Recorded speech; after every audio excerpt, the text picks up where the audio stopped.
И поговорим про уголь, о котором нас вот тут вот спрашивали. Итак, мы на прошлой неделе говорили, что планируется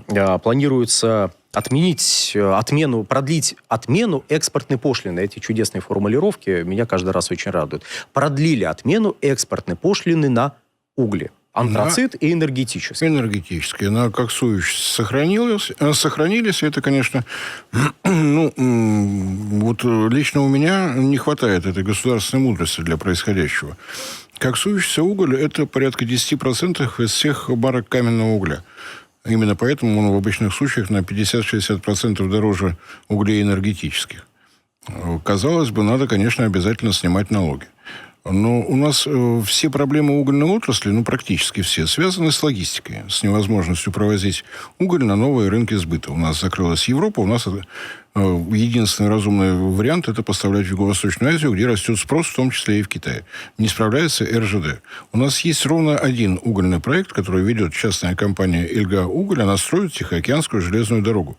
Ни копейки не взяв из государственного бюджета, не попросив никаких налоговых льгот. У «Эльги» коксующийся уголь. Единственная компания, которая в наступившем месяце планирует закончить строительство 600 километров железной дороги из Якутии в Хабаровский край, этот налог платит. Это так, к слову. И производственные показатели, в общем-то, угля находятся на неплохом уровне. Давайте на них глянем. Прекрасно. На неплохом. Давайте вот табличку глянем. Это данные, наиболее свежие данные Росстата. Сейчас вы увидите на своих экранах. Вот. К сожалению, может быть, не очень хорошее качество. Нет, все правильно. Все хорошо, это правильная табличка. Вот. То есть добыча, безусловно, несколько сократилась, так, самую капельку. Да. Прям чуть-чуть. Но к январю-июлю 24 года, к январю-июлю 23 у нас все-таки небольшой рост. Абсолютно непонятно, как это происходит. Вот данные Росстата опубликованы так, как есть. Вот тут у нас везде по 95, здесь у нас 101. Но реально в абсолютных цифрах снижение добычи, конечно. Далее, давайте в абсолютных показателях ситуацию посмотрим. Чуть большая табличка, и как раз там будет и про антрацит, и про уголь коксующийся. Но, если кратко, ситуация вот такова. Борис, что мы можем сказать об этих чудесных данных? При том, что уголь коксующийся демонстрирует хорошие показатели. Вот за первые 7 месяцев 2024 года к аналогичному периоду 2023 года рост на 8,3% получается. А вот со всем остальным как-то ситуация похуже. Уголь коксующийся, увеличивается объем добычи прежде всего на том самом Эльгинском месторождении на юге Якутии. Увеличивается объем добычи, увеличивается вывоз. Если посмотреть на динамику, то там есть чему удивляться. В принципе, такие стахановские пятилетки. Падает добыча антрацита и энергетического угля, на них упала цена.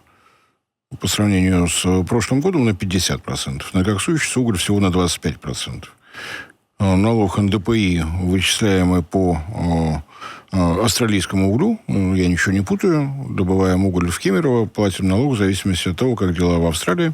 Это абсолютно логично. Это методика нашего Министерства экономического развития. Если кто-то мне будет в очередной раз говорить, что это методика Аргуса, нет, неправда. Министерство экономического развития заказывает разработку методики. После того, как министерство ставит подпись о том, что методика принята, это уже методика министерства. То, что Аргус исполнителя, это дело 25-е. Если ты эту работу принял, это твоя собственность. Не выполняются графики отгрузки, которые по предложению Владимира Путина РЖД согласовывает с угольными регионами, но их не выполняют. Из последних новостей из той же Якутии, но не из Эльги, а из угольной столицы Якутии, из города Нирингри, на складах компании «Колмар» более 1 миллиона тонн угля. Склады закончились, просто закончились. И «Колмар», соответственно, задает вопрос Якутии. Что будем делать? Отгружать больше просто некуда. Останавливаем добычу, выгоняем рабочих, выплачиваем отпуска? На какой срок? Процесс идет.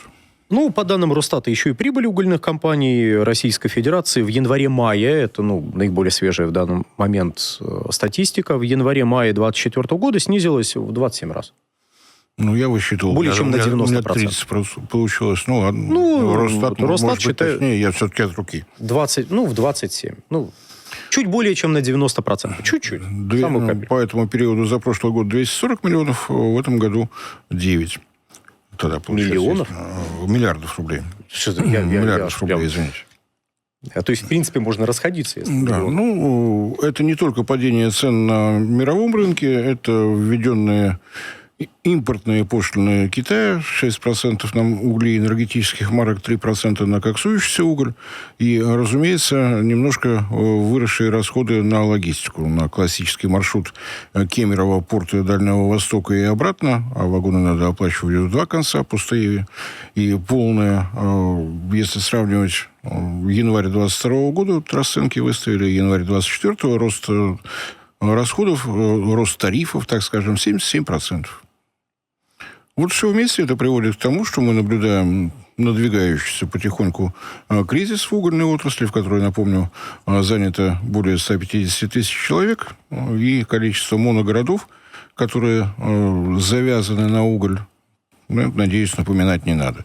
Так же, как, я думаю, не надо напоминать о том, что я вот, например, уже второй десяток лет слышу о том, что необходимо развивать глубокую переработку угля, в том числе и химическую, и так далее, и так далее. И у меня только один вопрос. Сколько лет мы еще будем слушать разговоры?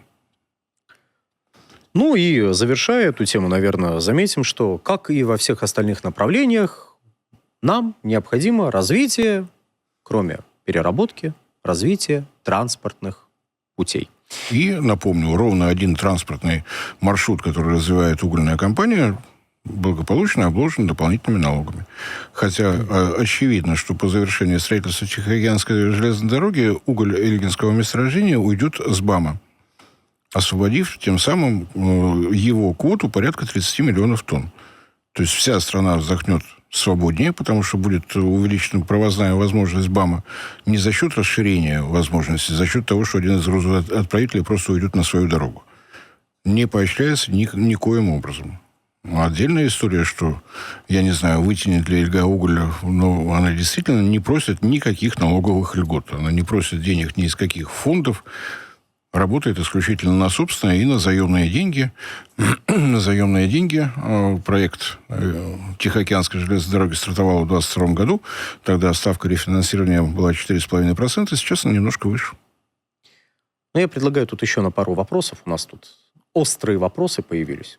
Да, надеемся, про добычу и про ситуацию с коксующимися углями мы ответили. Вопрос соответствующий был, а мы подготовили тему. Удачно совпало. А сейчас будто вот эти мадьяры, чехи и словаки, ну что ж вы, мадьяры, ну вот вам будет сложно, если вы напишете венгры? Ну, зачем опускаться до людей, которые там «Россия» с маленькой буквы пишут? Ну, зачем опускаться до их уровня? Относитесь уважительно к другим народам, даже если они вам не нравятся. Так вот, в общем, все они прям за нас, лоббируют наши интересы в ЕС изо всех сил. Они лоббируют свои интересы, и в этом их огромное преимущество перед, например, той же самой Германией в текущей ситуации. Знаете, когда представитель МИДа, одной из этих стран, регулярно посещает все наши топовые мероприятия и в энергетике, и в экономике, и везде выступает в роли кота Леопольда. Да и даже без мероприятий. Вот да, тут вот недавно, да, приезжает. На неделе заезжал в Санкт-Петербург. Вы знаете, лучше всего взаимоотношения выстраивать не с теми, кто говорит: «Ой, я вас так люблю», потому что сразу после этого рука так от сердца протягивается вот так, говорит: «Ну, дайте денег поэтому». Лучше всего отношения выстраивать с теми, кто свой интерес преследует. Вот эти люди преследуют свой интерес. И никогда этого не скрывали? То есть вот им нужно, чтобы у них атомная электростанция была с надежными поставками топлива. Они лоббируют строительство этой электростанции. Угадайте, какая страна строит? Им нужно, чтобы газ поставлялся в необходимых объемах. И они стараются создать условия. Вне зависимости от наличия транзита. Транзита, вне зависимости от того, как у лидеров Европейского Союза сейчас чешутся пятки и так далее. Друзья, YouTube блокирует. Возможно, наш канал следующий, и это видео последнее. Подписывайтесь на наш телеграм-канал Геоэнергетика Инфо, ссылка в описании и закрепленном комментарии. Подписывайтесь прямо сейчас, чтобы не потерять нас. Не ждите окончательной блокировки YouTube. Не надо надеяться, опять же, очень бинарное мышление, знаете. я не хочу обидеть того, кто задает этот вопрос, все-таки наш постоянный зритель, но вот я с вами сейчас поспорю. Не надо находиться в бинарном мышлении. Либо они за нас, либо против нас. Пусть они за себя будут, это уже будет очень хорошо.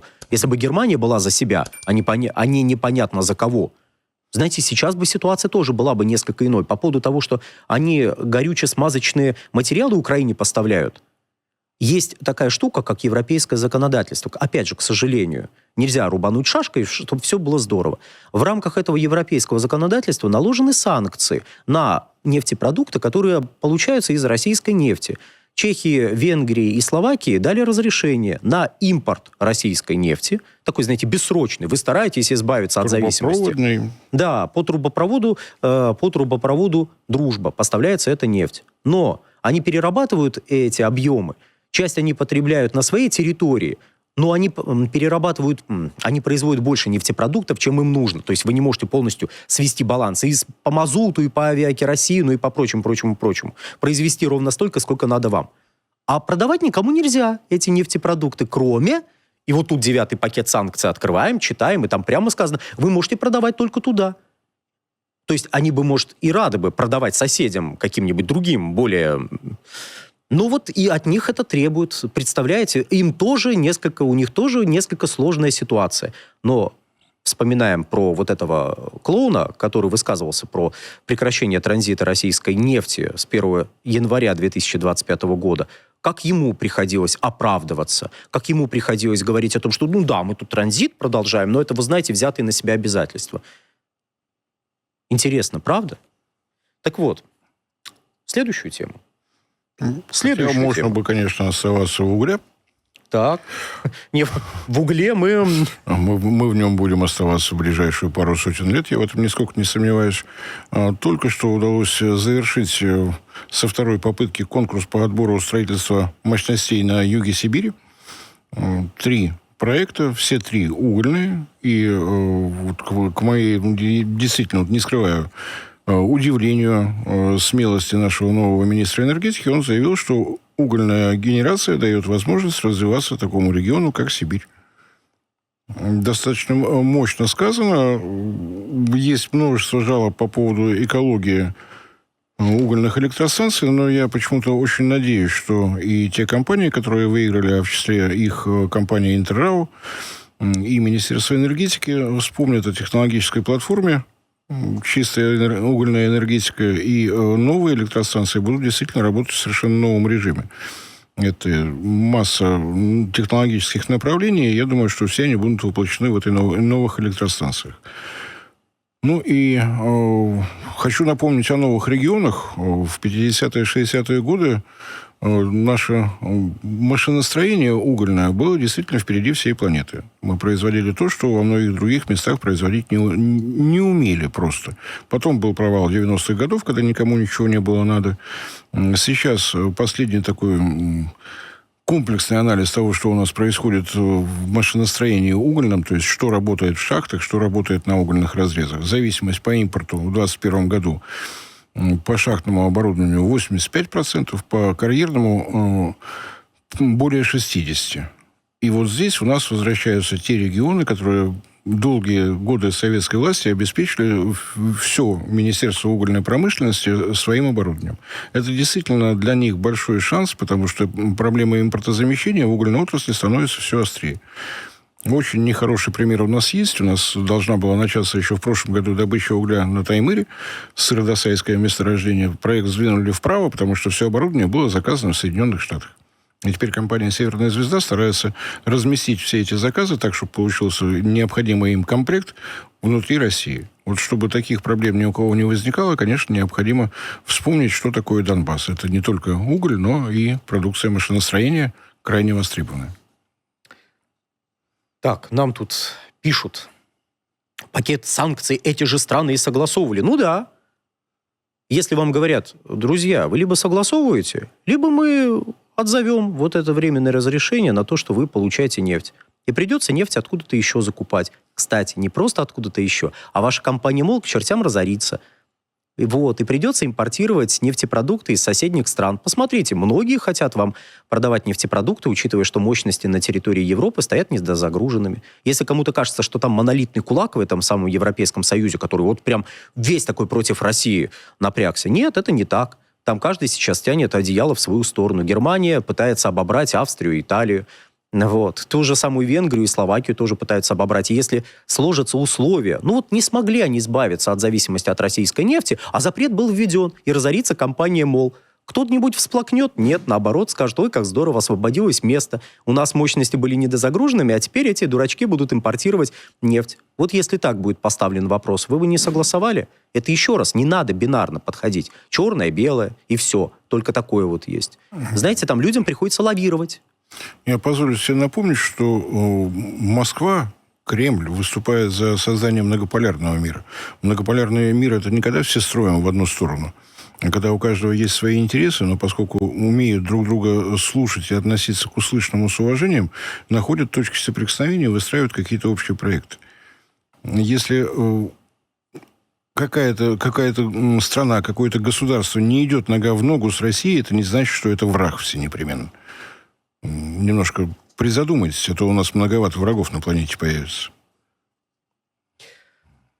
Итак, кстати, о новых регионах. Тут нам пишут печальные, так сказать, данные по поводу некоторых заводов, которые были закрыты. Завод делал уникальные угольные крепи, завода нет и в помине, склады.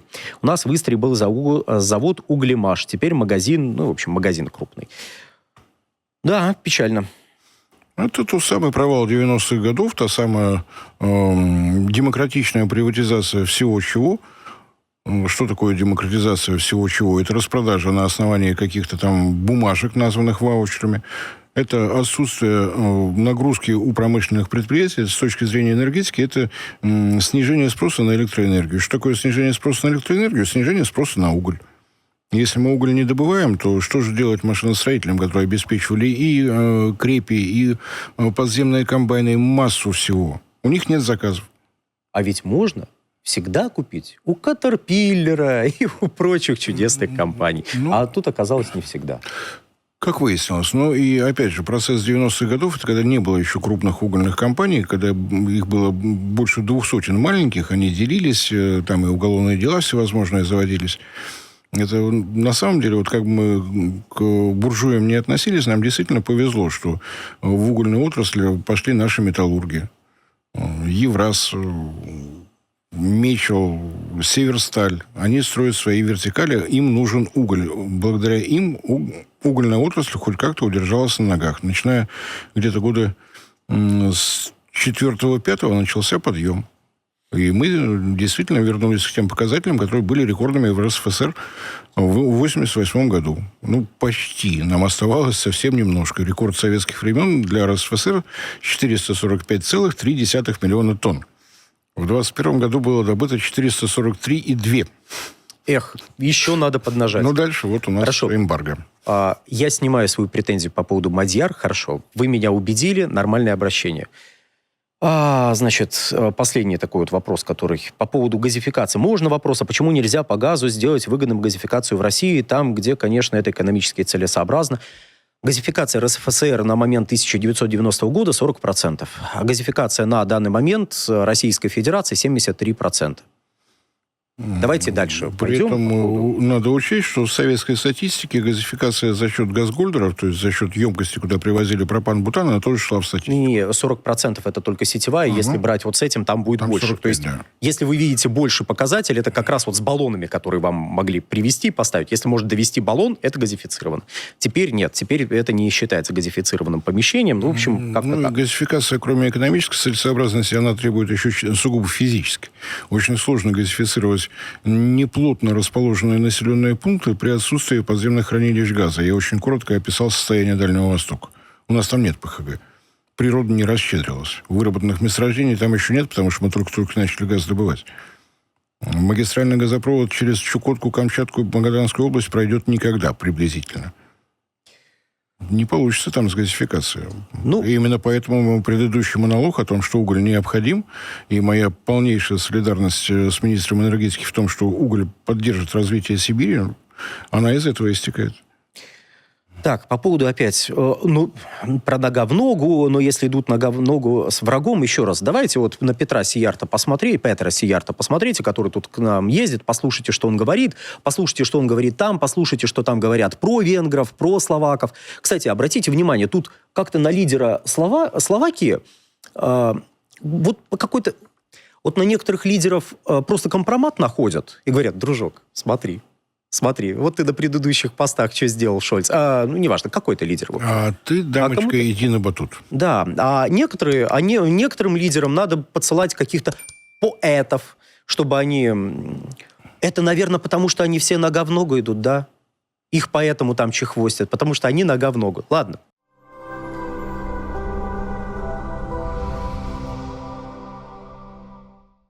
Друзья, в очередной раз напоминаю о том, что полное название нашего канала – независимый аналитический онлайн-журнал «Геоэнергетика Инфо». И слово «независимость» после того, как была отключена монетизация со стороны Ютуба, для нас стало дорогим, ценным, близким.